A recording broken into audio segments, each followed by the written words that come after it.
সম্বন্ধ করে বিয়ে রিয়ার, বড় ঘর, উপযুক্ত বর। তাই তার বাবা মা দেরি না করে খুব কম সময়েই রিয়ার বিয়ে দিয়ে দেয়। নতুন বিয়ে, নতুন জায়গা, অচেনা লোকজন, স্বভাবতই লাজুক রিয়া একটু ভয়ে ভয়েই ছিল।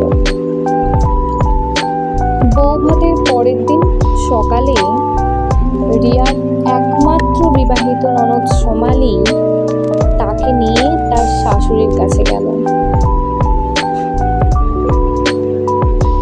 রিয়া তার শাশুড়ি মাকে প্রণাম করল।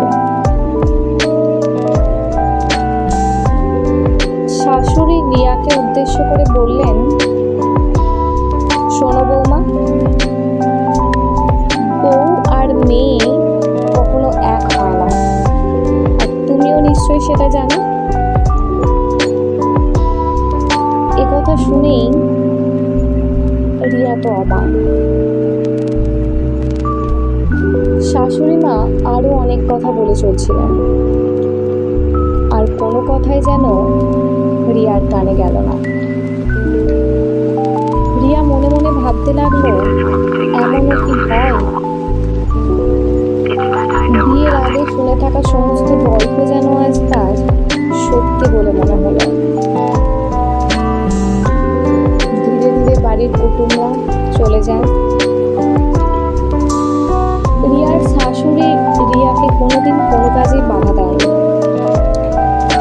কিন্তু তাও যেন দুজনের মধ্যে হাজার হাজার যোজন ফারাক।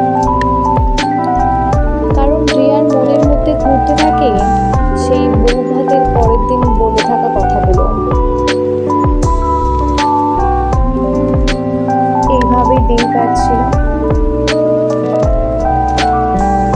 কিন্তু সব কিছুর মধ্যে একটা শূন্যতা রয়ে গেল শাশুড়ি বৌমার সম্পর্কে। আজ ষষ্ঠী, সকাল থেকে সবাই মিলে আয়োজন করছে। রিয়ার ননদও এসে উপস্থিত।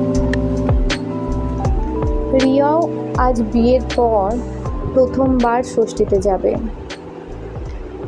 সেও তাড়াতাড়িতে ব্যস্ত। হঠাৎ শাশুড়ি মা রিয়ার উদ্দেশ্যে বললেন, বৌমা, তুমি খোকাকে নিয়ে তাড়াতাড়ি বসে পড়ো। তোমরা এক্ষুনি বেরোবে তো? ওরা না হয় পরেই খাবে। অবাক হয়ে রিয়া বলে উঠল, আমি? তবে যে সেদিন তুমি আমায় প্রথম দিন যে কথাগুলো বলেছিলে।